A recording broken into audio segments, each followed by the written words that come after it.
I'm very happy to see all of you again. ඉතින් ඔබ සියලු දෙනා නැවතත් මේ මුණ ගැහින් ලැබීම මම මේ ඒක ප්‍රීතියක් කොට සලකනවා. Before we begin today's lesson, I would like to share something with you. ඉතින් අද දවසේ අපේ පාඩම පටන් ගන්නට කලින් මම කැමතියි ඔබත් එක්ක යමක් බෙදා ගන්න.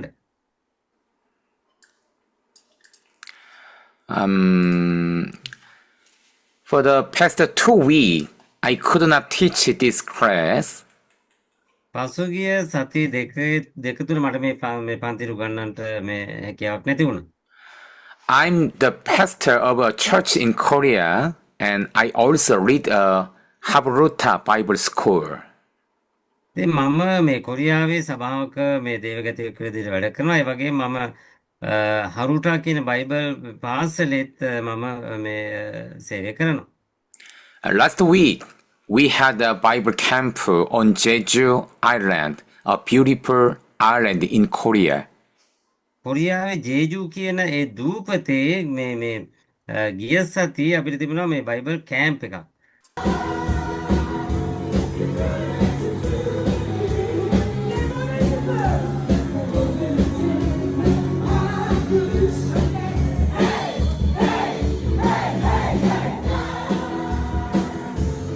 Yeah, this picture, Jeju Bible camp picture. මේකේ බයිබල් කැම්ප් එකේ මේ පින්තූරයක්. Yeah, this camp was very special. මේ කැම්ප් එක ඉතා අනර්ග කැම්ප් එකක් වෙනවා. නැත්නම් සුවිශේෂී කැම්ප් එකක් වෙනවා. Young people from Korea joined the camp. මේ කැම්ප් එකට මේ කොරියාවේ මේ තරුණ අය තමයි සහභාගී වෙන්නේ. And students from several countries also came. ඒ වගේම මේ විවිධ රටවල මේ ශිෂ්‍යයෝත් මේකට සහභාගී වුණා. We had a student from Uganda, the Philippines, Cambodia, India, the United States, and Pakistan. අපිට මේ උගන්ඩාවේ පිලිපීන් වලින් ඊට පස්සේ කාම්බෝඩියාව ඉන්දියාවලින් මේ USA, එක්සත් ජනපදයෙන් මේ Pakistan. මේකට සම්බන්ධ වුණා. සහ Pakistan. Yeah, young people from many nations came together on Jeju Island. මේ ජේජු අයිලන්ඩ් වලට මේ තරුණ මේ කණ්ඩායම මේ විදියට රැස් වෙනු ලැබුවා. We praise God together with joy. අපි එකට එකතු වෙලා දෙවියන් වහන්සේ ප්‍රශංසා කරා මේ ප්‍රීතියෙන්. We listen to God's word together. අපි එකට එකතු වෙලා දේව වචනයට සවන් දුන්නා. We studied the Bible and share our thoughts together. අපි දේව වචනය එකට ඉගෙන ගත්තා. ඒ වගේම මේ අපි අදහස් අපි බෙදා ගන්න ලැබුවා. God gave us wonderful grace through the Holy Spirit. සුදාන කාරණා කොටගෙන දෙවියන් වහන්සේ අපිට මේ මහත් වූ අනුග්‍රහයක් මේ දේ තුළ අපිට ලබා දුන්නා. We are very thankful to God for that. අපි දෙවියන් වහන්සේට මේ අතිශය ස්තුතිවන්ත වෙනවා ඒ කාරණේ නිසා. But there was one thing that made me a little sad.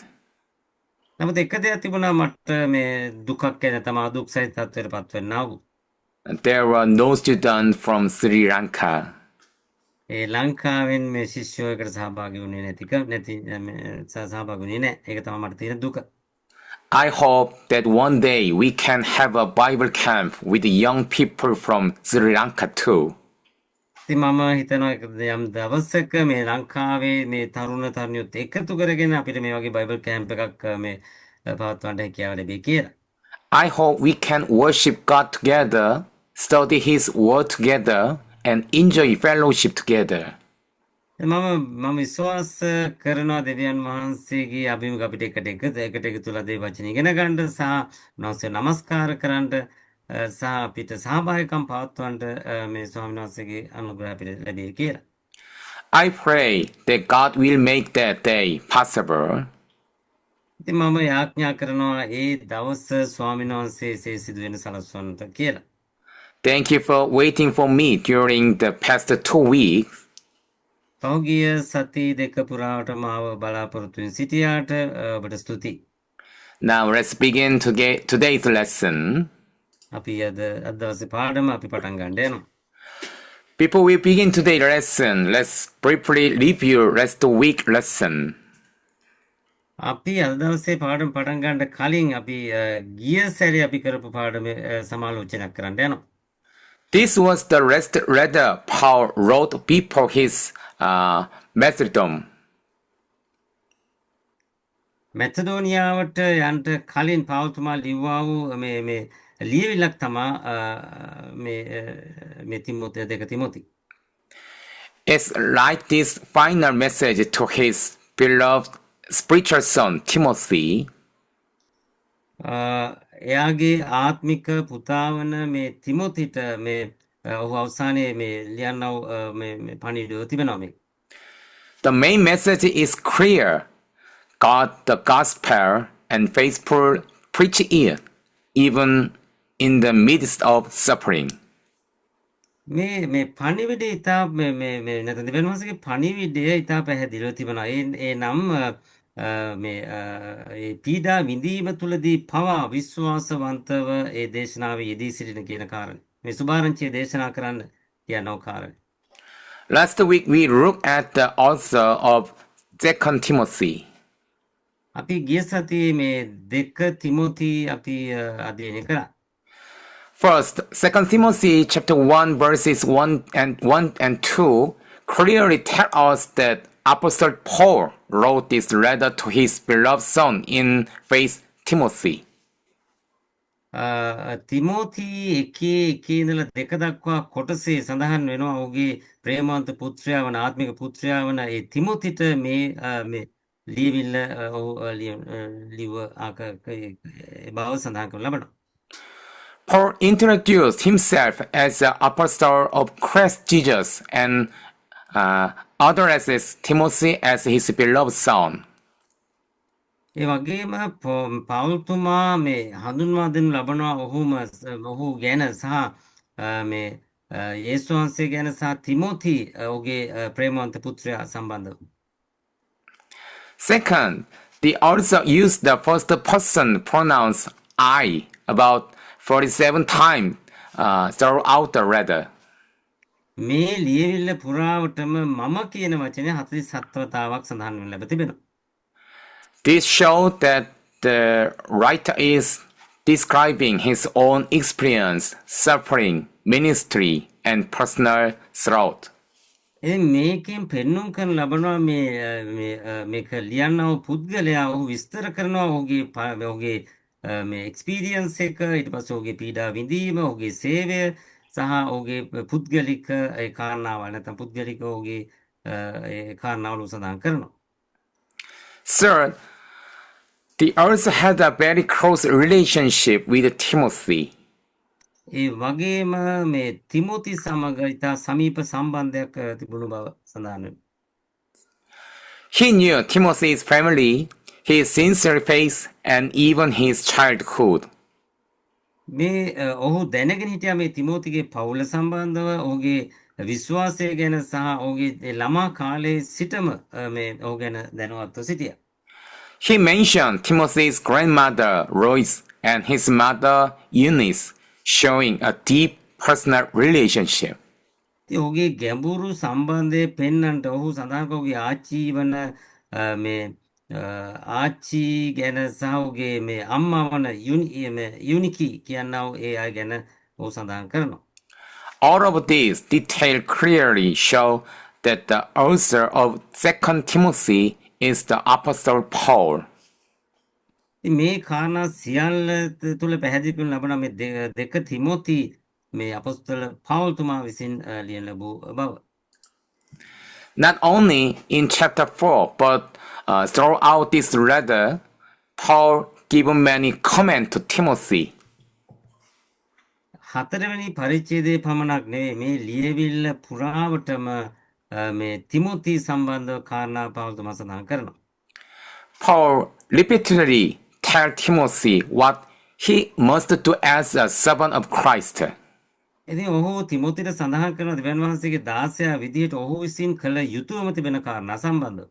For example, he tells Timothy not to be ashamed of the gospel, to guard the truth, to be strong in God's grace, to preach the word, and to fulfill his ministry. ඉතින් ඔහු තිමෝතිට සඳහන් කරනවා මේ දෙවියන් වහන්සේගේ සත්‍යතාවයේ සුභාරංචිය ගැන ලැජ්ජා නොවි ඒ තුළ ශක්තිමත්ව ස්වාමීන් වහන්සේගේ ඒ අනුග්‍රහය කරන කොටගෙන ඒ වචනය මේ උගන්නන පිණිස ඔහු ඒ දේවසේවයේ දෙන පිණිස ඒ කාරණාවට සඳහන් කරලා තිබෙනවා. These are not suggestions. They are command from a spiritual father to his beloved son in the faith. ඉතින් මේක ඇවිල්ලා මේ ඔහුගේ මේ ආත්මික පියා විසින් නැත්නම් තිමෝතිගේ ආත්මික පියා විසින් ඔහුට කරන යෝජනා නෙවෙයි. නමුත් ඔහුට කරන්නා වූ මේ ආඥාවල් ඔහුගේ ආත්මික පුත්‍රයාට කරන්නා වූ ආඥාවල් තිබෙනවා. These commands show the author's spiritual authority. ඉතින් මේ ආඥාවලින් පෙන්වු කරනවා මේ ඒ කියන්නේ මේ ආඥා නිකුත් කරන පුද්ගලයාගේ තියෙන අධිකාරී බලය. The writer speaks with the authority of an apostle who was personally appointed by Jesus Christ. ඔහු සඳහන් කරනවා නැත්නම් මේ ලියවන පුද්ගලයා නැත්නම් ලිපිය ලියන පවුල්තුමා ඔහු අධිකාරී බලය ඇතුව නැත්නම් අපොස්තලවරයෙක් විදිහට ඔහුට ඔහු යේසුස් වහන්සේ විසින් පත් කළ පුද්ගලයෙකු විදිහට තමයි ඔහු මේ ආඥාවල් නිකුත් කරන්නේ. He was not simply giving personal advice. ඔහු සරලව මේ පුද්ගලික අවවාද දෙනවා නෙවෙයි. He was instructing Timothy with God's authority. ඔහු මේ තිමෝතිට දෙවියන් වහන්සේගේ අධිකාරී බලය කරන කොටගෙන ඔහුට මේ උපදෙස් දෙන්න ලබනවා. This is another important piece of evidence that the author was the Apostle Paul. ඉතින් මේක මේ තවත් මේ ඉතා ශක්තිමත් සාක්ෂියක් බලවත් සාක්ෂියක් බවට පත් වෙනවා මේක අපොස්තල පවුල් විසින් ලියන ලැබුවා වූ ලියවිල්ලක් බවට. Only Paul had both the close relationship with Timothy and the apostolic authority to give these kind of commands. ඉතින් මේ වගේ ආඥාවල් දෙන්න පවුල් තුමාට පමණයි හැකියාව තිබුණ නිසා මේ තිමෝති ගැන ඒ සම්බන්ධයක් තිබුණු මේ ආකාර සම්බන්ධයක් තිබුණු එකම අපොස්තලවරයා තමයි පවුල් තුමා. Therefore, the contents of this letter clearly support that the author of 2 Timothy is Apostle Paul.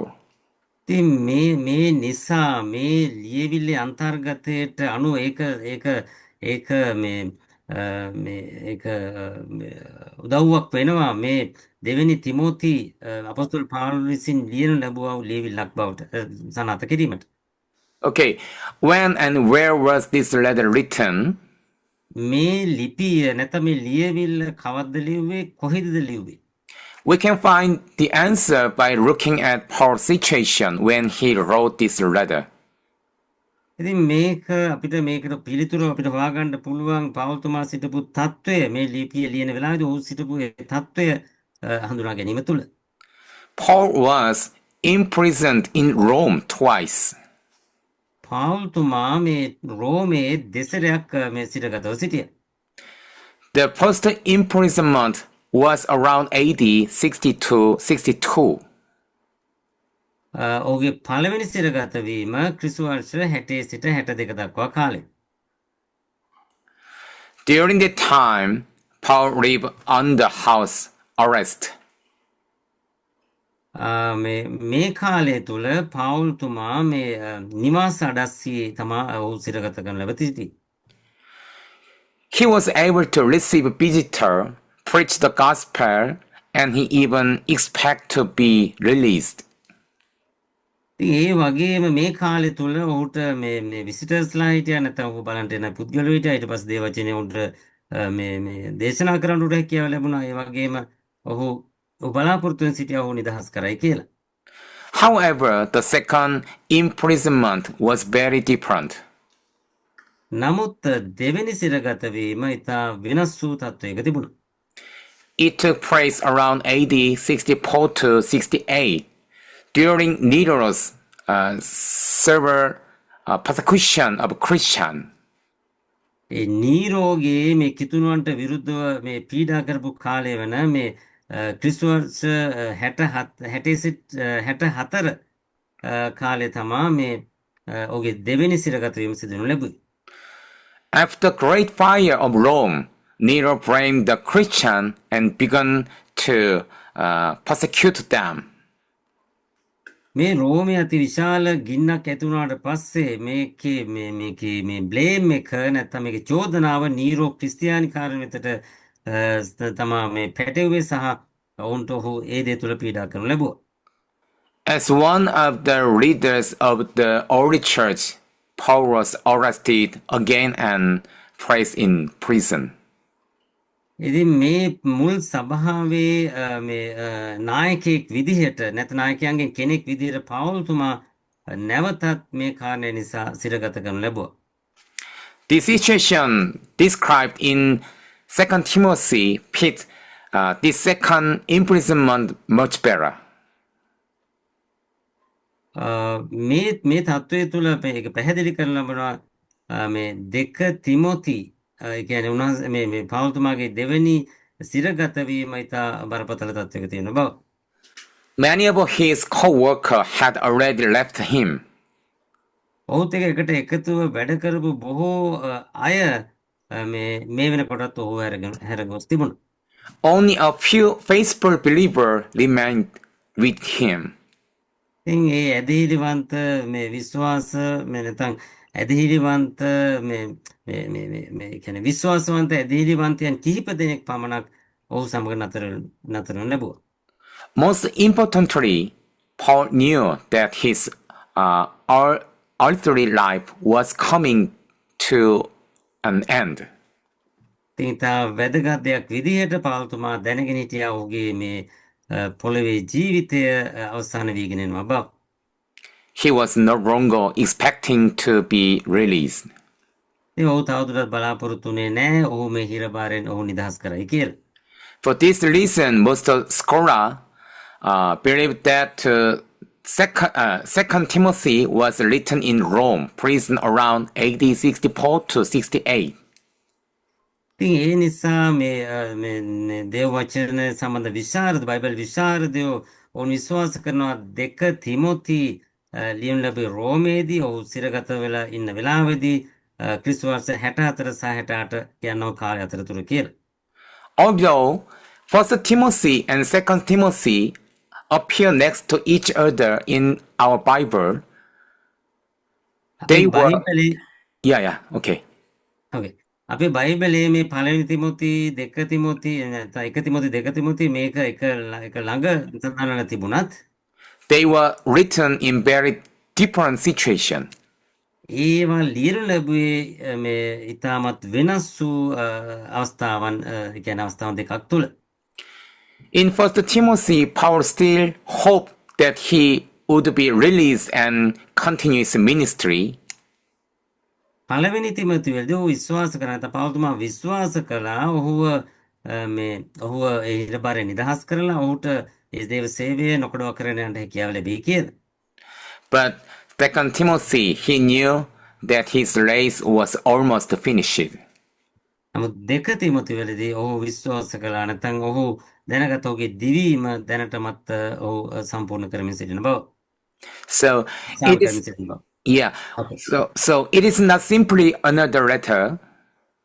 ඒක සරලව මේ තවත් මේ ලිපියක් නොවේ. It is the final message of a faithful servant of God to his beloved spiritual son. ඒක දෙවියන් වහන්සේගේ විශ්වාසවන්ත සේවකයෙකුගේ අවසාන පණිවිඩය බවට පත් වෙනවා. ඔහු යටතේ සිටියා වූ මේ ආත්මික පුත්‍රයෙකුට ලියනු ලැබුවා වූ. So every command, every encouragement, and every word in this letter carries the heart of a man who was about to give his life for Christ. ඉතින් මේ ලිපියේ ලියලා තිබෙන හැම ආඥාවක්ම මේකට ඇතුළත් කරන හැම කාරණාවක්ම සහ හැම වචනයක්ම ඒකෙන් සඳහන් කරලා ලබනවා. ඒ කියන්නේ ක්‍රිස්තුස් වහන්සේ උදෙසා තමන්ගේ ජීවිතය පූජා කරන්නට යන ඒ පුද්ගලයාගේ හදවත ඒ ස්ථාන සඳහන් කරනවා. ඒ කාරණා තුල සඳහන් කරන මේ ඇතුළත් කරන ලැබ තිබෙනවා. Okay, next. Last week, he also studied the historical background of Deacon Timothy. අපි ගිය සැරේ අපි ඉගෙන ගත්තා මේ දෙක තිමෝති වල තිබුණ මේ ඓතිහාසික වැදගත්කම සම්බන්ධව. One of the most important events was the Great Fire of Rome.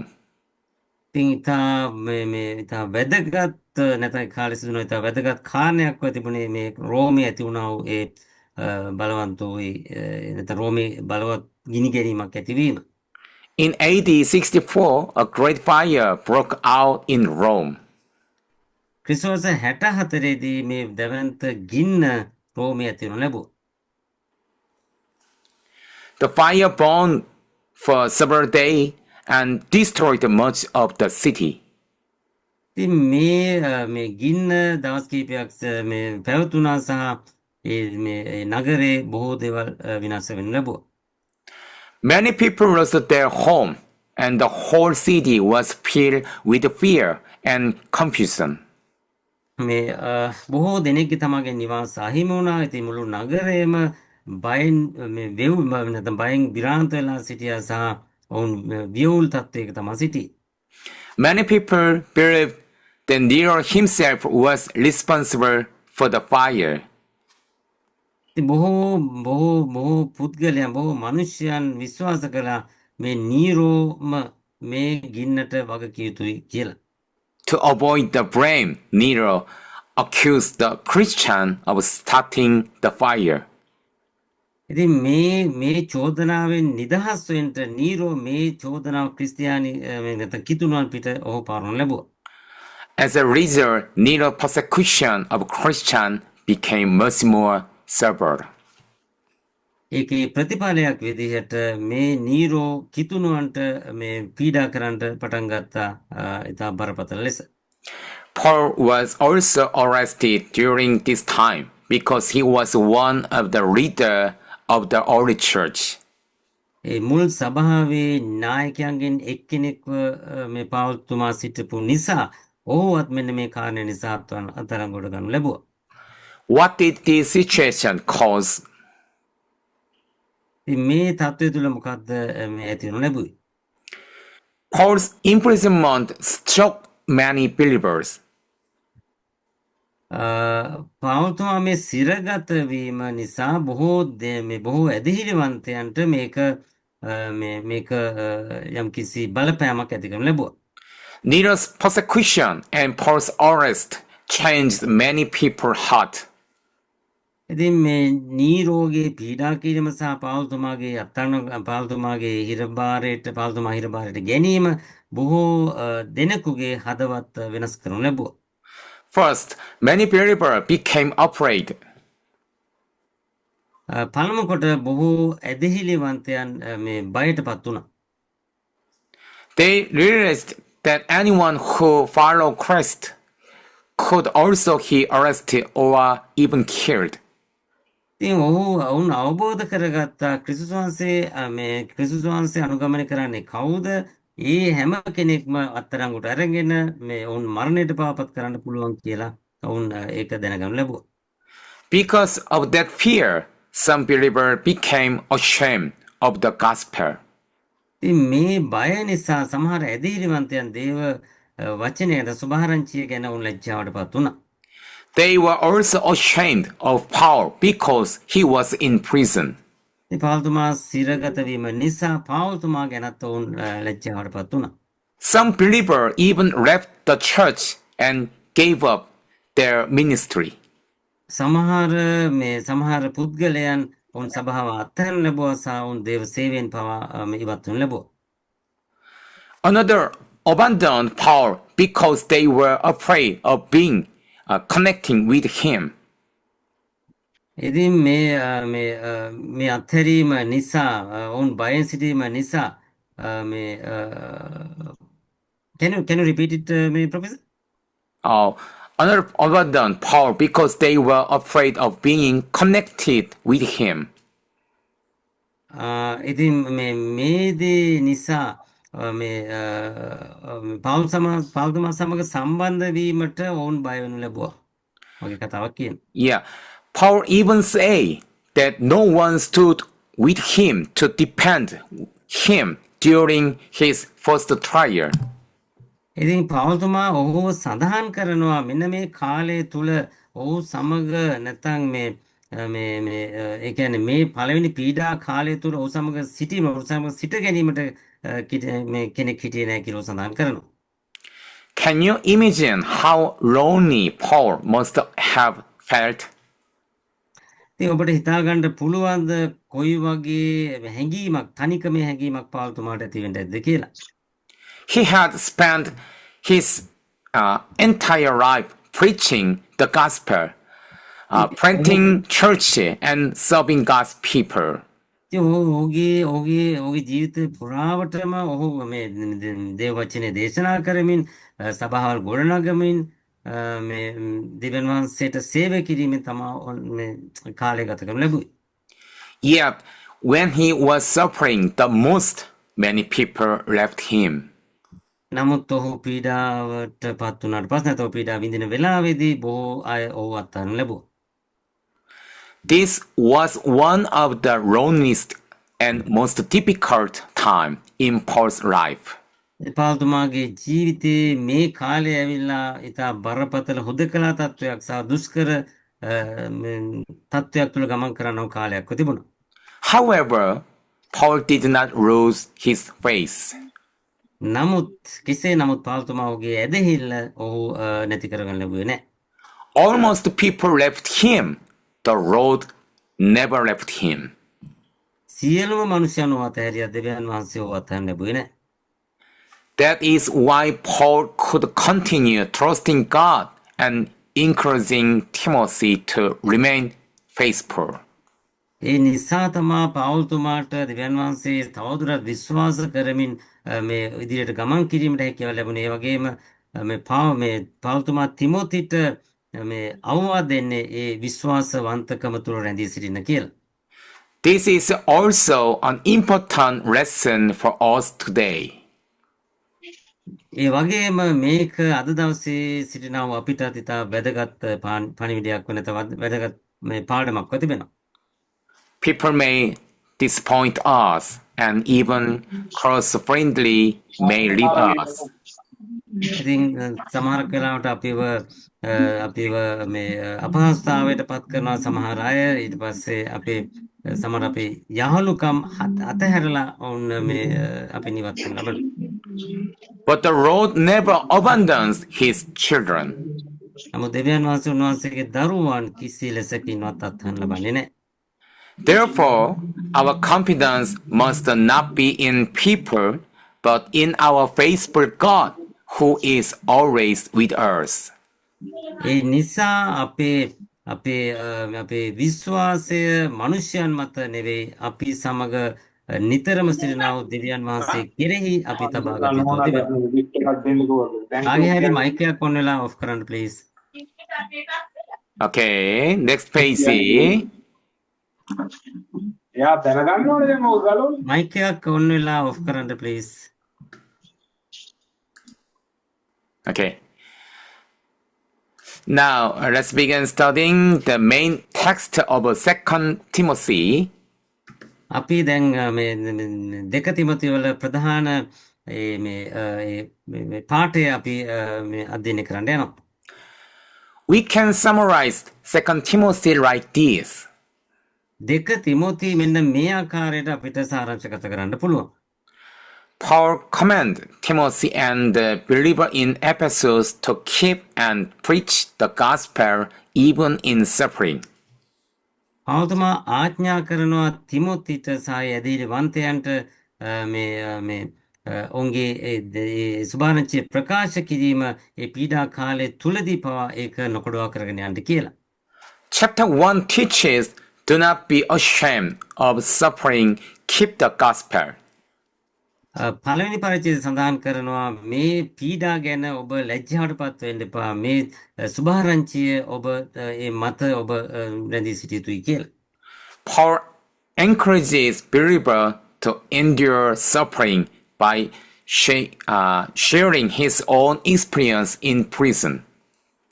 ඉතින් මේ පෞල්තුමා මේ සඳහන් කරනවා මේ ඒ පීඩා දරා ගන්න කියලා ඔහුගේ ඒ අත්දැකීම් ඔහු ඒ සිරගත වී සිටි කාලේ සිටීමේ අත්දැකීම් ඔහු මේ ඒක ප්‍රකාශ කරමින් මේ දරා ගැනීම සම්බන්ධව සඳහන් කරනවා. Chapter 2 teaches entrust the gospel to faithful people. ඒ වගේම දෙවෙනි පරිච්ඡේදය සඳහන් කරනවා මේ සුභාරංචිය ඇදහිලි මේ ඒ කියන්නේ විශ්වාසවන්ත අයට බාර දෙන්න කියලා. Just as Paul trained Timothy, Timothy must also train others to teach God's word. හරියටම පෞල්තුමා තිමොතිව මේ පුහුණු කරා වගේ තිමොතිට කියනවා ඔහු මේ දේව වචනේ අනිත් අයට උගන්වලා ඔවුන් පුහුණු කරන්න කියලා. Chapter 3 teaches continue in what you have learned and believe. තුන්වෙනි පරිච්ඡේදයේ කියනවා ඔබ ඉගෙනගත්ත දේ සහ විශ්වාස කරන දේ මත නොකඩවා රැඳී නොකඩවා ඒක ඒ මත පවතින්න කියලා සහ ඒක ස්ථීරව විශ්වාස කරන්න කියලා සඳහන් කරනවා. Paul tells Timothy to stand on the true gospel and not be deceived by Paul's teaching. ඉතින් පෞල්තුමා තිමොතිට සඳහන් කරා මේ සත්‍ය සුභාරංචිය මත රැඳී සිටින්න කියලා සහ ඒ මේ බොරු මේ ඉගෙනීමට වලින් ඔහු විනාශ වෙන්නේ නැතුව ඔහු ආරක්ෂා වෙන්න කියලා සඳහන් කරනවා. Chapter 4 teaches preach the word faithfully. ඒවා හතරවෙනි පරිච්ඡේදය සඳහන් කරනවා මේ වචනය විශ්වාසවන්තව දේශනා කරන්න කියලා. Although Paul was about to die, පෞල්තුමා මේ මරණයට පත්වෙන්න ඔහු මේ නියමව සිටියා වුණත් he encouraged Timothy to continue preaching the word until the end. ඔහු තිමොතිව ධෛර්යමත් කරනවා මේ දේශනා කිරීම නොකඩවා කරගෙන යන්න නැත්නම් වචනේ දේශනා කිරීම නොකඩවා කරගෙන යන්න අවසානයේ දක්වාම කියලා. Okay, let's now begin with first segment. අපි දැන් පළවෙනි කොටස කියවන්න යනවා. In verse 1 to 14, Paul introduced Timothy and remind him of who he is before God. පෞල්තුමා මේ එකේ ඉඳලා 14 දක්වා ඒ කොටසේදී පෞල්තුමා මේ තිමොතිව හඳුන්වලා දෙනවා සහ මේ දෙවියන් වහන්සේ ඉදිරි ඔහු කුමන ආකාරයේ කෙනෙක්ද කියලා සඳහන් කරනවා. Now let's all turn on our microphone and read verse 2 together, either in English or in Sinhala. අපි දැන් හැමෝම මයික් ඔන් කරලා මේ එක තිමෝති 1:2 කොටස දෙවෙනි කොටස නැත්නම් දෙවෙනි මේ verse එක දෙවෙනි පදය අපි කියමු. ඒක සිංහලෙන් හරි ඉංග්‍රීසියෙන් ඔබ කියවන්න. Okay, ready? Let's begin. To Timothy, my dear son, grace, mercy, and peace from God the Father and Christ Jesus our Lord. Amen. Amen. Okay, ස්වාමීන් කරුණාවෙන් මේවා සමාදන් මේවා ආමෙන්. Amen. In verse 2, Paul called Timothy my dear son. දෙවෙනි පදයේදී පෞල්තුමා මේ තිමොතිට කියනවා මගේ ප්‍රේමවන්ත දරුවා කියලා. This was not because Timothy was Paul's real son. මේ ඇවිල්ලා මේ තිමොති මේ පෞල්තුමාගේ නියම පුත්‍රයා නිසා නොවේ. But එයාගේ පුතා නිසා නෙවෙයි. but Paul called him his son because he loved him very much. නමුත් පෞල්තුමා ඔහුට ඔහුගේ මේ පුත්‍රයා කියලා ප්‍රේමවන්ත පුත්‍රයා කියලා සඳහන් කරන්නේ ඔහුට මේ පෞල්තුමාට ඒ තරම් ප්‍රේම කරපු නිසා. Paul taught Timothy the word of God. පෞල්තුමා තිමොතිට දේව වචනේ උගන්වන්න ලැබුවා. He prayed for him and helped him grow in faith. ඉතින් පාවුල්තුමා උනේ යාඥා කරවට උදව් කළා ඔහුගේ ඇදහිල්ලෙන් වර්ධනය වෙන පිණිස. Paul was like a spiritual father to Timothy. පාවුල්තුමා මේ තිමොතිට ආත්මික පියෙක්ව සිටියා. පියෙක් වගේ සිටියා. Paul did not use this title for many people. පාවුල්තුමා මෙන්න මේ කාරණය නැතම් මේ විදිහට බොහෝ අයට මේ සඳහන් කරලා ලැබුවේ නැහැ. He called Timothy, Onesimus, and Titus his son. ඔහු තිමොතිට මේ සහ ඔනෙසිමස් සහ තීතස්ට කිව්වා ඔහුගේ පුත්‍රයන් කියලා. This man was very special to Paul. මේ මනුෂ්‍යයන් පාවුල්තුමාට ඉතා මේ වැදගත් අයව සිටියා නැත්නම් විශේෂ අයවල් වුණ සිටියා. He spent much time teaching and helping them. ඉතින් ඔහු බොහෝ කාලය ගත කරා ඔවුන්ට උගන්වමින් සමට උපකාර කරමින්. He wanted them to become strong leader for the church. ඉතින් ඔහුට අවශ්‍ය වුණා ඔවුන් සභාවේ ශක්තිමත් නායකයන් බවට පත් කරන්න. This is also a good lesson for us. මේකත් අපිට මේ හොඳ පාඩමක් තිබෙනවා. As pastor and church leaders, we should not only teach many people. අපි මේ දේව දාසයන් විදිහට නැත්නම් සභා නායකයන් විදිහට අපි බොහෝ දෙනෙකුට අපි ඉගෙනීම බොහෝ දෙනෙකුට නොකළ යුතුව තිබෙනවා. We should also spend time with a few people and help them grow. අපිත් මේ කීප දෙනෙක්ට පමණක් කීප දෙනෙක් පමණක් තෝරාගත කීප දෙනෙක් සමග පමණක් අපි කාලය ගත කරලා ඔවුන්ව වර්ධනය වෙන්න කටයුතු කළ යුතු තිබෙනවා. We need to teach them, pray for them, and encourage them.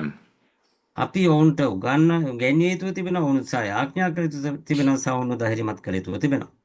One day they will teach and lead other people. යම් දවසක ඔහු අනිත් අයට මේ උගන්වන අතර සහ ඔවුන්ට මඟ පෙන්වීමක් කරන්නව පුද්ගලයන් බවට පත් වෙනු ලබනවා. That is what Paul did for Timothy. ඒ දේ තමා පාවුල්තුමා තිමොතිට කරනු ලැබුවේ. May God help us raise the next generation just as Paul raised Timothy.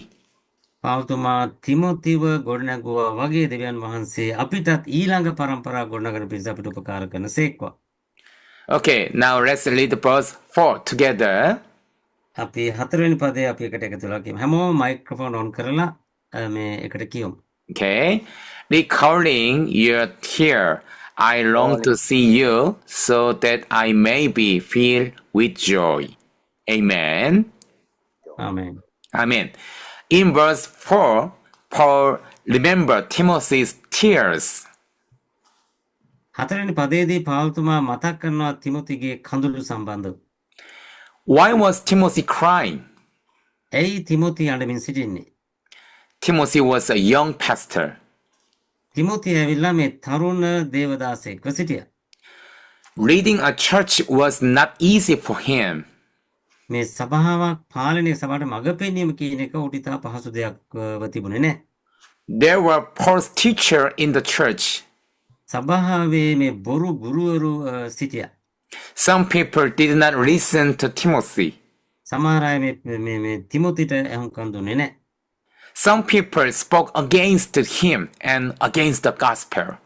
සමහර මිනිසයන් ඔහුට විරුද්ධව කතා කළා සහ සුභාරංචිට විරුද්ධව කතා කළා. Because of this problem, Timothy became tired and discouraged. ඉතින් මේ ප්‍රශ්නය නිසා තිමොති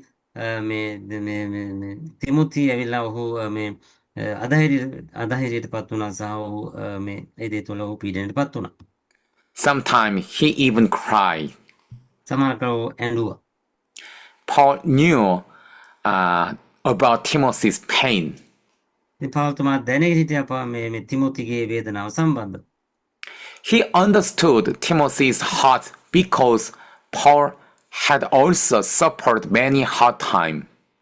ඉතින් පාවුල්තුමා ඔහුගේ මේ තිමොතිගේ මේ හදවත ඔහු දැනගෙන හිටියකට හේතුව මේ වගේ මේ දුෂ්කර බරපතල දුෂ්කර කාරණා තුලින් නැත්නම් කාලයන් තුලින් පාවුල්තුමා ගමන් කිරීම නිසා. That is why Paul said, I long to see you. ඒ නිසා තමයි පාවුල්තුමා කියන්නේ මම ආශාවෙන් ඉන්න ඔබව බලන්න කියලා. Paul wanted to meet Timothy, encouraged him, pray with him, and give him strength. ඉතින් පාවුල්තුමාට අවශ්‍ය වුණා මේ තිමොති මුණ ගැහිලා ඔහු ධෛර්යමත් කරන්නට, ඔහු ගැන යාඥා කරන්න සහ ඔහු ශක්තිමත් කරන්න. When Timothy became strong again, Paul would also be filled with joy. පාවුල්තුමා මේ තිමොති නැවතත් ශක්තිමත් වුණාට පස්සේ මේ පාවුල්තුමා ඔහු ඉතා ප්‍රීතියෙන් නැත්නම් ඔහු ඉතා ප්‍රීතියටපත් වුණා කියලා සඳහන් කරනවා. This is also a good lesson for us. මේකත් අපිට ඉතා හොඳ පාඩමක්ව තිබෙනවා. Every pastor and church leader has difficult times. හැම දේව දාසයෙකුට නැත්නම් සභා පාලකයෙකුටම සභා නායකයෙකුටම මේ දුෂ්කර කාලයන් තිබෙනවා. Sometimes we become tired or discouraged. සමහර කාලවලට අපි වෙහෙසලා අපි අධෛර්යයටපත් වෙන ලබනවා. At those times, we need people who will pray for us and encourage us. ඒ වගේ වෙලාවක අපිට අවශ්‍යයි අපි උදෙසා යාඥා කරන සහ අපිව මේ ධෛර්යමත් කරන්න අවශ්‍යයි. And we should also encourage other believers when they are weak. ඒ වගේම අපි මේ අනිත් ඇදහිලිවන්තයන් ඔවුන් දුර්වල වෙන වෙලාවෙදී ඔවුන් ශක්තිමත් කරලා ඔවුන් ධෛර්යමත් කළ යුතු තිබෙනවා. This is how to the church grows strong. මේ විදිහට තමයි සභාව ශක්තිමත්ව වර්ධනය ලබන්නේ. Paul encouraged Timothy. පාවුල්තුමා මේ තිමොතිව මේ ශක්තිමත් කරන නැත්නම් ඔහුව ශක්තිමත් කරනවා. And rather, Timothy encourages many other believers. ඒ වගේම මේ තිමොති මේ අනිත් ඇදහිලිවන්තයන්ව ශක්තිමත් කරනවා. Okay, now let's read verse 5 together. අපි පස්වෙනි පදේ අපි එකට එකතු වෙලා කියමු. අපි මයික් ඔන් කරලා අපි කියමු. Okay, start. මයික් ඔන් කරමු. I had been reminded of your sinner's face, which was lived in your grandmother Lois and in your mother Eunice, and I'm precious now in you also. Amen. Amen. Amen. In verse 5, Paul reminds Timothy of his sincere faith. පස්වෙනි පදේ මේ පාවුල්තුමා මතක් කරන මේ තිමොති තුල තිබුණා වූ ඒ විශ්වාසවන්ත ඇදහිල්ල සම්බන්ධ. Paul also reminds Timothy where the faith came from. ඒ වගේම පාවුල්තුමා තිමොතිට මතක් කරනවා මේ ඇදහිල්ල කොහෙන්ද ආවේ කියලාත්. His faith was first seen in his grandmother Lois. මේ පළමු කොට මේ ඇදහිල්ල මේ තිමොතිගේ ආච්චිව ලුයිස් ළඟ තිබුණා කියලා සඳහන් කරනවා. Then it was seen in his mother Eunice. ඊට පස්සේ ඔහුගේ අම්මා වන එවුනිකී තුල මේ ඇදහිල්ල තිබුණා කියලා සඳහන් කරනවා. Now the same faith was living in Timothy. ඒ ඇදහිල්ලම දැන් තිමොති තුල තියෙනවා කියලා සඳහන් කරනවා. This teaches us that faith can be passed from one generation to the next. මේ දේ තුල අපිට උගන්වනවා මේ ඇදහිල්ලත් එක පරම්පරාවකින් තවත් පරම්පරාවකට ඒක ගමන් කරන ලබන බව. Lois taught God's word to Eunice. මේ ලොයිස් මේ දේව වචනය යාගේ දුවන එවුනිකීට උගන්වනු ලබනවා. Then Eunice taught Timothy. ඊට පස්සේ මේ එවුනිකී මේ ඒක තිමොතිට උගන්වනවා. From childhood, Timothy learned the scripture at home. තිමොති ඔහුගේ ළමා කාලයේ සිටම මේ දේව වචනය නැත්නම් ලියවිල්ල ඔහුගේ නිවසේදී ඉගෙන ගන්න ලබනවා. His home became the first place where he learned about God. ඔහුගේ නිවස දෙවියන් වහන්සේගේ වචනය ඉගෙන ගන්නව පළවෙනි ස්ථානයේ බවට පත් වෙනවා. Paul was thankful for this faithful family. පාවුල්තුමා ස්තුතිවන්ත වෙනවා මේ විශ්වාසවන්ත පවුලට. This is an important lesson for every Christian family. මේක හැම කිතුණු පවුලකටම ඉතා වැදගත් මේ පාඩමක්ව තිබෙනවා. Parents and grandparents had a great job. දෙමව්පියන්ට සහ දෙමව්පියන්ගේ දෙමව්පියන්ට මේ ඉතා ඉහළ මේ කාර්යභාරයක් තිබෙනවා. නැත්නම් ඉතා උතුම් කාර්යයක් තිබෙනවා. They should teach God's word to their children. ඒක තමා ඔවුන් දේව වචනය ඔවුන්ගේ දරුවන්ට ඉගැන්වීම. Children learn by watching the face of their parents. මේ ළමයින් මේ ඇදහිල්ල ගැන ඔවුන් ඉගෙන ගන්න නැත්නම් ඔවුන් ඉගෙන ගන්නු ලබන්නේ මේ දෙමව්පියන් තුල තිබෙනා වූ ඒ ඇදහිල්ල ඔවුන් බලලා තමයි ඔවුන් ඉගෙන ගන්නු ලබන්නේ. Our words are important, but our lives are even more important. අපේ වචන වැදගත්. නමුත් අපි ජීවත් වෙන විදිහ ඊටත් වඩා වැදගත් දෙයක්ව තිබෙනවා. When children see real face at home, they are more likely to follow God. ඉතින් ඔවුන් මේ දරුවන් මේ නියම ඇදහිල්ල නිවසේදී දකින වෙලාවේදී ඔවුන් මේ දෙවියන් වහන්සේ අනුගමනය කරන්නට ඔවුන් මේ පෙරඹීමක් ඇති වෙන ලබනවා.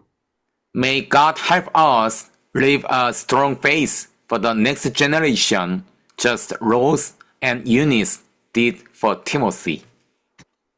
දෙවියන් වහන්සේ අපේ ඇදහිල්ලත් මේ ආකාර වර්ධනය කරන සේක්වා ඊළඟ මේ පරම්පරාවලට මේ ඇදහිල්ල ගමන් කරන පිණිස හරියටම ලොයිසා එවුනිකී තුල තිබුණා වූ ඇදහිල්ල තිමොති වෙතට ගලාගෙන ගියා වගේ.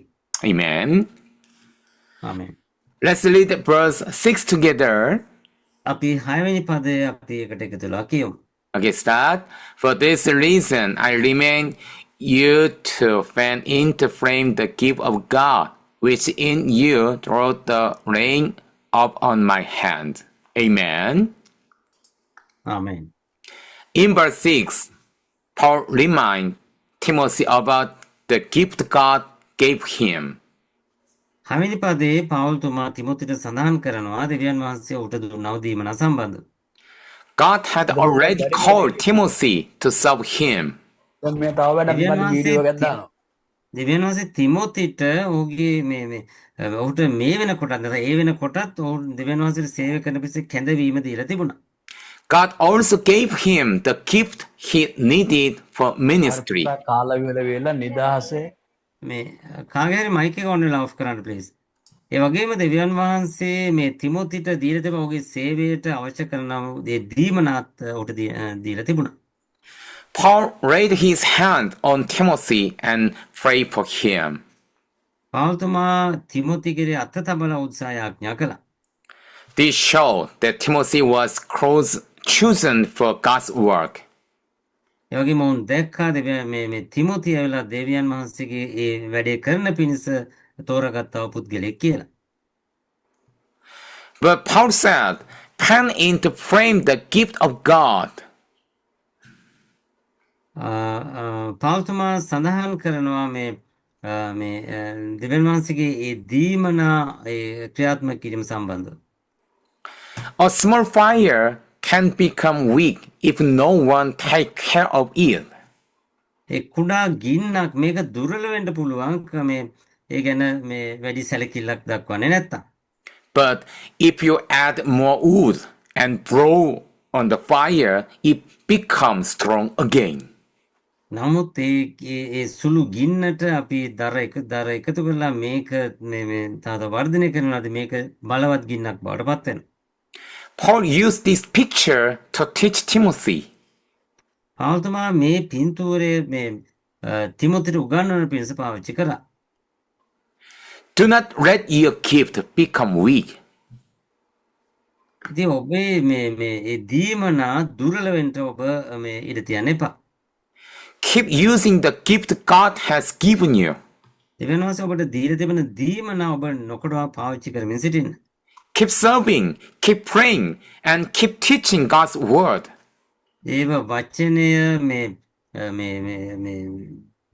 නැත්නම් දේව වචන තුල සේවය කිරීම, යාඥා කිරීම, ඉගැන්වීම එන මේ කාරණා තුල ඔබ නොකඩවා යෙදී සිටිය යුතු තිබෙනවා. This message is also for us today. මේ පණිවිඩය අද දවසේ සිටිනව අපිට අදාළව තිබෙනවා. God has given every believer at least one gift to serve Him. දෙවියන් වහන්සේ හැම ඇදහිලිවන්තයෙකුටම අඩුම තරමේ එක දීමනක් වාරි දීලා තියෙනවා උන්වහන්සේට සේවය කරන පිණිස. Some can preach it, සමහරක් වෙලාවට සමහරක් අයට මේ දේශනා කරන්න පුළුවන්. some can teach it, සමහරක් අයට මේ උගන්වන්න පුළුවන්. some can encourage it, හරි. සමහරක් අයට මේ ධෛර්යමත් කරන්න පුළුවන්. some can serve. සමහරක් අයට මේ සමහර කාරණා විසඳන්න පුළුවන්. We should not hide the gift God has given us. අපි දෙවියන් වහන්සේ අපිට දුන්නා වූ දීමන අපි සැඟවිය යුතුව තිබෙන්නේ නැහැ. නැත්නම් ඒක සංගවාගෙන සිටිය යුතු වන්නේ නැහැ. We should use it with joy and faith. අපි මේ දීමනාවල් අපි ඇදහිල්ලෙන් සහ මේ ප්‍රීතියෙන් අපි ඒවා පාවිච්චි කළ යුතුව තිබෙනවා. When we keep using God's gift, අපි දෙවියන් වහන්සේගේ දීමනා අපි පාවිච්චි කරමින් සිටින වෙලාවේදී our ministry becomes stronger and God is glorified. අපේ සේවය ඒක ශක්තිමත් වෙන්න යනවා සහ දෙවියන් වහන්සේ මහිමයට පත් වෙන්න යනවා. Okay, let's read verse 8 together. අපි 8 වෙනි පදේ අපි එකට එකතු වෙලා කියමු. Okay, start. So do not be ashamed to testify about our Lord, or ashamed of me, his prisoner, but join with me in suffering for gospel by the power of God. Amen. ආමේන්. However, when we come to verse 8, we see that Timothy was become discouraged. අපි 8 වෙනි පදයට එනකොට අපි දකිනවා මේ තිමොති ඔහු අධෛර්යමත් වෙලා තිබෙන බව. He was facing many problems. ඔහු බොහෝ ප්‍රශ්න වලට මුහුණ දෙමින් සිටිනවා. There were false teachers in the church. මේ බොරු ගුරුවරු මේ සභාව තුළ සිටිනවා. Many believers was afraid to become of persecution. ඉතින් බොහෝ ඇදහිලිවන්තයෝ මේ පීඩාවට මුහුණ දීමට බය සිටිනවා. Because of these things, Timothy became weak and discouraged. ඉතින් මේ කාරණා නිසා තිමෝති දුර්වල සහ අධෛර්යමත් වෙනවා. So Paul said, do not be ashamed of the gospel. ඒ නිසා තමයි පෞල් සඳහන් කරන්නේ දේව වචනය ගැන නැත්නම් මේ සුභාරංචිය ගැන ලැජ්ජා වෙන්න එපා කියලා. Paul also said, do not be ashamed of me, even though I am in prison. ඒ වගේම පෞල් සඳහන් කරනවා මම සිරබාරයේ සිටින නිසා මම ගැනත් නුඹ ලැජ්ජා වෙන්න එපා කියලා. Paul was not in prison because he did something wrong. පෞල් මේ සිරගතව ඉන්නේ ඔහු කරපු යම් වැරද්දක් නිසා නොවේ. He was in prison because he preaches Jesus Christ. ඔහු සිරගතව සිටින යේසුස් ක්‍රිස්තුස් වහන්සේ ගැන දේශනා කිරීම නිසා. Then Paul gave Timothy another challenge. ඒ වගේම පෞල් මේ තිමොතිට තවත් අභියෝගයක් දෙනවා. He says, join me in suffering for the gospel by the power of God. ඔහු තිමොතිට කියනවා මේ සුභාරංචිය නැත්නම් මේ සුභාරංචිය සේවය කිරීමට මාත් එක්ක සම්බන්ධ වෙන්න මේ දෙවියන් වහන්සේගේ බලය කරන කොටගෙන කියලා. Paul does not promise an easy life. පෞල් පොරොන්දු වෙන්නේ නැහැ මේ පහසු ජීවිතයක් සම්බන්ධ. Instead, he said that God will give us strength when we suffer for Christ. ඒ වෙනුවට සඳහන් කරන දෙවියන් වහන්සේ අපිව ශක්තිමත් කරනවා අපිව ශක්තිමත් කරනවා අපි ක්‍රිස්තුස් වහන්සේ උදෙසා අපි පීඩා විඳින වෙලාවේ කියලා. Next, let's read verse 9 together. අපි 9 වෙනි පදේ අපි එකට එකතු වෙලා කියමු. මයික් ඔන් කරලා කියමු. Okay, ready, start. Who has saved us and called us to holy life, not because of anything we had done, but because of His own purpose and grace. This grace was given us in Christ Jesus before the beginning of time. Amen. Amen. In verse 9, Paul reminds Timothy that God has called him with holy calling. මේ නවනි පදයේදී මේ පෞල්තුමා තිමොතිට කියනවා දෙවියන් වහන්සේ ඒ ශුද්ධ කැඳවීමකින් ඔබ කැඳවලා තිබෙනවා කියලා. God first saved Timothy and then God called him to serve. දෙවියන් වහන්සේ මේ තිමොතිට කියනවා මේ දෙවියන් වහන්සේට සේවය කරන පිණිස ඔහු කැඳවුවා කියලා. This calling did not come because Timothy was a good person or because he worked hard. මේ කැඳවීම තිමොතිට ලැබුණේ ඔහු යහපත් මිනිසෙක් නිසාවත් ඔහු මේ වෙහෙසලා මහන්සිලා වැඩ කරපු පුද්ගලෙක් නිසාවත් නොවේ. It came because of God's grace and God's plan. ඒ කැඳවීම ඔහුට ලැබුණේ දෙවියන් වහන්සේගේ කරුණාව සහ උන්වහන්සේගේ සැලැස්ම නිසා. Everything begins with God's grace. සියලු දේම පටන් ගන්න දෙවියන් වහන්සේගේ කරුණාව සමග. This truth gave Timothy hope and courage. ඉතින් මේ සත්‍යතාවය තිමොතිට බලාපොරොත්තුවක් සහ ධෛර්යයක් ඇති කරනු ලැබුවා. When ministry became difficult, he could remember God called me. ඔහුගේ සේවය මේ දුෂ්කරන වෙලාවේදී ඔහු මතක් කරනවා දෙවියන් වහන්සේ මාව කැඳවනු ලැබුවා කියලා. The same is true for us today.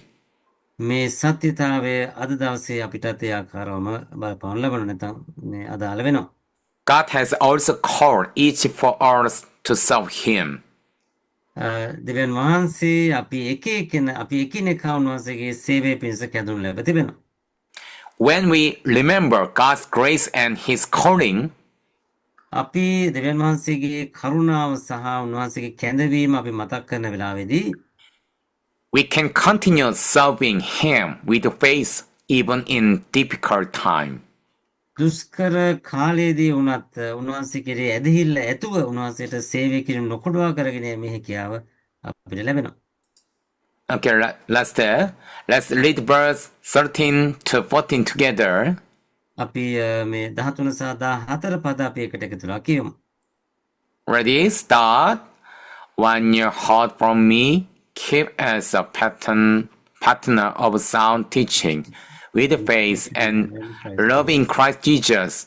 God the gospel disposed and was entrusted to you. God it with help the Holy Spirit who lives in us. Amen. Amen. Amen. Finally, in verse 13 and 14, Paul gives Timothy one last command. අවසාන වශයෙන් 13 සහ 14 පදවල පෞල්තුමා අවසාන ආඥාවක් තිමොතිට දෙනවා. Paul says, keep the sound teaching that you learned from me. පෞල්තුමා සඳහන් කරනවා නුඹ මාගෙන් ඉගෙනගත් මේ සාරු වචන තුල නුඹ රැඳී සිටින්න කියලා. The word sound teaching means the true teaching of God's word. මේ සාරු ඉගෙනීම කියන අදහස් කරන දෙවියන් වහන්සේගේ සත්‍යතාවයේ ඒ වචනේ. Paul tell Timothy not to change the gospel. පෞල්තුමා තිමොතිට කියනවා මේ සුභාරංචිය වෙනස් කරන්න එපා කියලා. He must not add anything to it. ඔහු මේ සුභාරංචියට කිසි දෙයක් එකතු නොකළ යුතුව තිබුණා. He must not take anything away from it. ඒ වගේම ඒයින් මේ සුභාරංචියේ සත්‍ය සුභාරංචියෙන් කිසි දෙයක් ඔහු ඉවත් නොකළ යුතුව තියෙනවා. He must teach God's word just as he received it. ඒ සුභාරංචිය ඔහු ලැබුණු ආකාරයටම ඔහු ඒක ඉගෙනිය යුතුව තිබෙනවා. Then Paul said, God, the good deposit. එනිසා තමයි පෞල්තුමා කියන්නේ දෙවියන් වහන්සේ විසින් තබුවා වූ නියම මේ කාරණේ කියලා. The good deposit is the gospel that God has trusted Timothy. ඒ යහපත් දෙය කියන එක අදහස් කරන්නේ දැන් යහපත් වූ සුභාරංචිය කියන අදහස් කරන දෙවියන් වහන්සේ මේ ඒ පවුල්තුමාට දුන්නා වූ ඒ සුභාරංචිය මත තිමොති රැඳී සිටිය යුතුයි කියන කාරණය සඳහන් කරන්නේ. God gave Timothy a great treasure. දෙවියන් වහන්සේ මේ තිමොතිට ඉතා අනර්ග වස්තුවක් බාර දෙනු ලැබුවා. His job was to protect it and pass it on to other people. ඔහුගේ රාජකාරිය නැත්නම් ඔහුගේ කාර්යභාරය වුණේ ඒක ආරක්ෂා කිරීම සහ ඒක අනිත් අයට ඒක ලබා දීම. But Paul knew Timothy could not do this by his own strength. නමුත් පෞල්තුමා දැනගෙන සිටියා තිමොතිට මේක ඔහුගේ ශක්තියෙන් මේ ඔහුගේ බලයෙන් කළ හැකිව තිබෙන දෙයක් නොවන බව. So he said, God is with the help of the Holy Spirit. ඒ නිසා තමා පෞල්තුමා සඳහන් කරන්නේ ශුද්ධාත්මයන් වහන්සේගේ මේ උපකාරය ඇතුව දෙවියන් වහන්සේ ඔබට මේ ඒදී ආශිර්වාදයක් කරනවා කියලා. The Holy Spirit gives us wisdom, strength, and courage. ශුද්ධාත්මයන් වහන්සේ අපිට ඥානය දෙනවා අපිට අපේ ශක්තිමත් කරනවා සහ අපිව ධෛර්යමත් කරනවා. He helps us stay faithful to God's word. ඒ වගේම උන්වහන්සේ අපිට උපකාර කරනවා දේව වචනයට විශ්වාසවන්තව ජීවත් වෙන පිණිස. When we look at this whole passage, we see one clear message. මේ සමස්ත මේ පරිච්ඡේදය අපි දකින කියවන වෙලාවේදී අපි තා පැහැදිලි පණිවිඩයක් මේ තුළ අපි දකින්න ලැබෙනවා. Paul kept reminding Timothy of important truths. පෞල්තුමා මේ මතක් කරමින් සිටිනවා තිමොතිට ඉතා වැදගත් සත්‍යතාවයක් සම්බන්ධ. He reminded him of his faith. ඔහු මතක් කරනවා මේ පෞල් මේ තිමොතිට ඔහුගේ ඇදහිල්ල සම්බන්ධව. He reminded him of his family of faith. මේ පෞල් මතක් කරනවා තිමොතිට ඔහුගේ විශ්වාසවන්ත පවුල සම්බන්ධව. He reminded him of God's gift. ඒ වගේම ඔහු මතක් කරනවා තිමොතිට දෙවියන් වහන්සේ දුන්නා වූ දීමනා සම්බන්ධව. He reminds him of God's holy calling. ඒ වගේම ඔහු මතක් කරනවා මේ දෙවියන් වහන්සේගේ ශුද්ධ කැඳවීම සම්බන්ධව. And he reminds him to keep the true gospel. ඒ වගේම මේ පෞල්තුමා තිමොතිට මතක් කරනවා මේ සත්‍ය සුභාරංචිය මත රැඳී සිටින්න කියලා. When Timothy remembered these things, he could stand strong even when life was hard. ඉතින් මේ දේවල් මතක් කරන වෙලාවේදී තිමොතිට පුළුවන්කම ලැබෙනවා ඔහු මේ දුෂ්කර නැත්නම් අමාරු කාලයෙන් ගමන් කරන වෙලාවේදී පවා මේ දේ තුළ ශක්තිමත්ව ස්ථිරව සිටින්න. This is also God's message for us today. මේ ඒ වගේම මේක දෙවියන් වහන්සේ අපිට දෙන්නව අද දවසේ ඉන්න අපිට දෙන්නව පණිවිඩයව තිබෙනවා. We must remember who we are in Christ. අපි මතක තබා ගත යුතුයි ක්‍රිස්තුස් වහන්සේ තුළ අපි කවුද කියන අවකාරණය. We must remember God's calling. ඒ වගේම අපි මතක තබා ගත යුතුයි අපි දෙවියන් වහන්සේගේ කැඳවීම සම්බන්ධ. We must keep the true gospel. ඒ වගේම අපි මේ සත්‍ය සුභාරංචිය අපි ඒ මත රැඳී රැකගෙන සිටිය යුතු රැකගත යුතු තිබෙනවා. And we must depend on the Holy Spirit every day. ඒ වගේම දිනපතා අපි ශුද්ධාත්මයන් වහන්සේ මත අපි යැපෙන්නා වූ සෙනගක්ව සිටිය යුතු තිබෙනවා. Then we can remain faithful and finish the work God has given us. ඒ වෙලාවේදී අපිට විශ්වාසවන්තකම නැත්නම් ඇදහිලිවන්තකම තුළ රැඳී දෙවියන් වහන්සේ අපිට දුන්නා වූ දේ මේ සම්පූර්ණ කිරීමේ හැකියාව අපිට ලැබෙනවා. Okay. This is end of today's lesson. අද දවසේ අපි මෙතනින් හමාර කරන්න යනවා. Thank you very much to all the pastor and minister leader for joining today's class. අද දවසේ පන්තියට සම්බන්ධ වුණා වූ සියලු මේ සභා පාලකයෝ නායකයෝ සියලු දෙනාටම ස්තුතිවන්ත වෙනවා. I also want to thank Pastor Ravindra for faithfully translating during this lesson. Yeah, welcome, Professor. Okay, now let me close our class with a prayer. අපි ආඥා කරලා අපි පන්තිය අපි හමාර කරන්න යනවා. Let's pray. අපි ආඥා කරමු. Heavenly Father, thank you for this wonderful time together. ස්වර්ගයේ පියාණෙනි මේකට එකතු වෙලා ගත කරන මේ අනර්ග කාල නිසා අපි ඔබ වහන්සේට ස්තුතිවන්ත වෙනවා. Please help us never turn away from the gospel. ස්වාමිනේ ඒ සුභාරංචියෙන් කිසි ලෙසකින් නැහැරි නොයන පිණිස ඔබ වහන්සේ අපිට උපකාර කරන්න. Even when we face suffering, problem, or persecution, අපි ක්‍රිස්තියානිත්වය නිසා පීඩා විඳීම අපි ප්‍රශ්න ගැටලු අමාරුකම් තුලින් යන වෙලාවේදී පවා just as Paul raised Timothy to become a faithful servant of Christ, පාවුතුමා තිමොතිව මේ ක්‍රිස්තුස් වහන්සේ තුළ විශ්වාසවන්ත මේ පුද්ගලයෙක් විදිහට ඔහුව ගොඩනැගුවා වගේ help each one of us become faithful disciple of Jesus. අපිට උපකාර කරන්න අපි එකිනෙකාට ක්‍රිස්තුස් වහන්සේගේ විශ්වාසවන්ත දාසයන් ලෙස කටයුතු කරන පිණිස. And help us rise faithful servant who will preach the gospel to the next generation. ඒ වගේම ඊළඟ පරම්පරාවට මේ විශ්වාසවන්තක වෙනත සත්‍ය සුභාරංචිය දේශනා කරන පිණිස මේ අනිත් ගොඩනගන පිණිස ඔබ වහන්සේ අපිට උපකාර කරන්න. Please protect every pastor and every minister leader during this coming week. ස්වාමිනේ නව සතියේ මේ සියලු නායකයෝ සහ සියලු සේවකයෝ ඔබ වහන්සේ ආරක්ෂා කරන්න. Give us wisdom, strength, and courage as we serve you. ඔබ වහන්සේ අපි සේවය කරන වෙලාවේදී අපිට ස්වාමී අපිව ධෛර්යමත් කරන්න අපිව ශක්තිමත් කරන්න අපිට ඥානය දෙන්න. May all the glory be given to you alone. ස්වාමීන් වහන්සේට පමණක්ම සියලු ගෞරවය අපි සියලු මහිමය ඔබට දෙන්නෙමු. We pray all these things in the name of our Lord Jesus Christ. Amen. සියලු දේ අපි යාඥා කරන්නේ අපේ ස්වාමී යේසුස් ක්‍රිස්තුස් වහන්සේගේ නාමයෙන්. ආමේන්. Okay. Amen. Amen. Thank you. Lord. Thank you, Professor. Good night. God bless Good you. night. Thank God you so bless much. you. Thank you. See you next Thank you, time. Yeah. Ravindra. Thank you. You're welcome. God Thank you. bless Thank you. 감사합니다.